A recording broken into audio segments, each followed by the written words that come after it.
The rebel troops fight their way to the massive tower in the center of the Imperial compound. With the heavy air support they're receiving from the X-Wings, the rebel troops are able to move swiftly and with little casualty. When they get to the base of the tower, the rebels are amazed at how easily they're able to overtake the small garrison of troops left to defend the tower.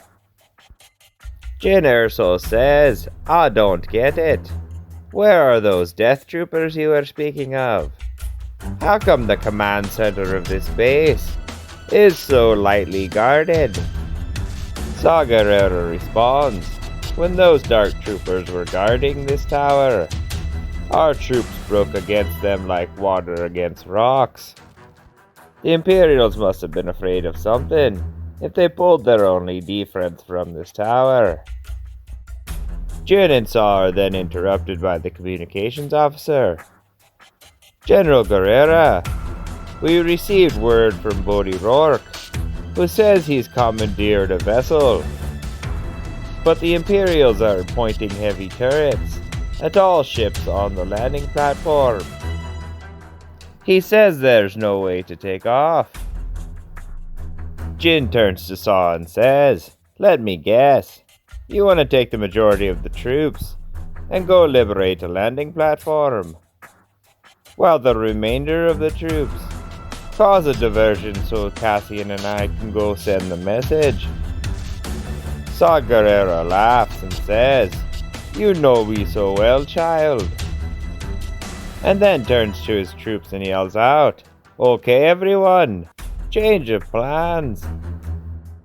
Cassian sits down next to Jyn and says, "I've been going over the schematics of that tower, and since we don't have access to the command center, you're gonna have to go to the top of the tower and send the transmission manually." Jyn says, "I'll have to go. Aren't you coming?" And Cassian responds, "No. You're gonna have to type in the coordinates to the rebel ship manually. And since we won't have those coordinates until the ship enters the system, I'm going to have to go take over a radar room and wait for the ship to come into system and then tell you its coordinates. Now, can I interest you in changing the plans and taking some of these soldiers with you, just for protection?" Jyn says, "No, they'll only slow me down. But if you wanted to take some with you, I won't judge." As ordered, the soldiers under Cassian and Jyn's command enter the tower through the front door, and then start shooting everything they can. After all, the plan was to get all Imperial eyes on them, while Cassian and Jyn sneak in the back door. The pair are amazed at how empty the halls are. The Imperial troops and officers they do run into pay them no attention, as they seem too busy clearing out all the information in the tower. They make it to the elevator, and Cassian says to Jyn, "This is where we separate. I shouldn't have too much trouble taking over a radar station, so keep your communications on ya." Jyn turns to Cassian and says, "I need you to promise me something, Andor. If I don't make it out of here, promise me you'll look into what happened on Corellia. It's important to me that you understand that I didn't abandon my men, and that it was General Draven's orders that led to all those deaths." Cassian answers, "How about you just don't die, and then I don't have to make that promise? Now get out of here." Jyn sighs and reluctantly closes the elevator doors. The ride up the turbolift is long, but it is without incident.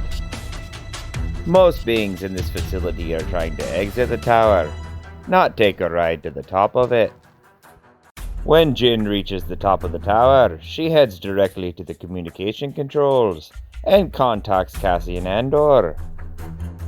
I'm in position, with the data ready to upload.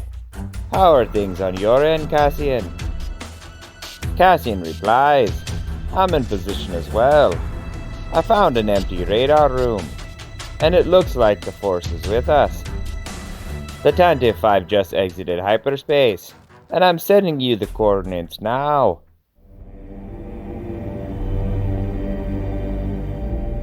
Outside the main research facility, the Imperial search party, led by Major Payne, finds the last two Death Troopers, who tell the Major that they were ordered to stand outside and wait for Director Krennic. When the Major enters the facility, he finds Director Krennic gasping his last breaths. And before he dies, Krennic says his last words. They've got the Death Star plans. Major Payne turns to his communications officer and says, get me a direct link to the command center. Back at the command center, the commander is being briefed on the rebels inside the tower. Sir, we can't figure out their strategy. They just seem to be shooting at things, with no major targets. We're also getting reports of unauthorized use of our communications equipment on the roof of the tower. The operations officer interrupts. Commander, we've got word from Major Payne, who says that Director Krennic is dead, and that the rebels got the plans to something called the Death Star. A look of terror comes across the commander's face as he realizes the objective of the rebels. The commander starts barking orders. I want all available troops to the roof of this tower. I want the location of the recipient of the transmission they're sending. Stopping that transmission is our only priority. The operations officer yells out, Commander, the rebels have deactivated any turbo lifts leading to the roof. The commander orders, then transfer all communications to secondary equipment, and get a TIE fighter up there to blow up the top of this tower. Behind her, Jyn Erso hears an unmistakable sound, and opens communication to Cassian Andor. Cassian, the plans are almost completely uploaded. I want you to remember your promise. Find out about what happened on Corellia. Worried, Cassian says, Jyn, you're talking like you're about to die. Why is that? Jyn answers, just keep your word, Andor. And then cuts communication. Jyn then turns and walks towards her fate. The TIE fighter pilot hesitates, confused as to why this rebel is walking towards his cannons.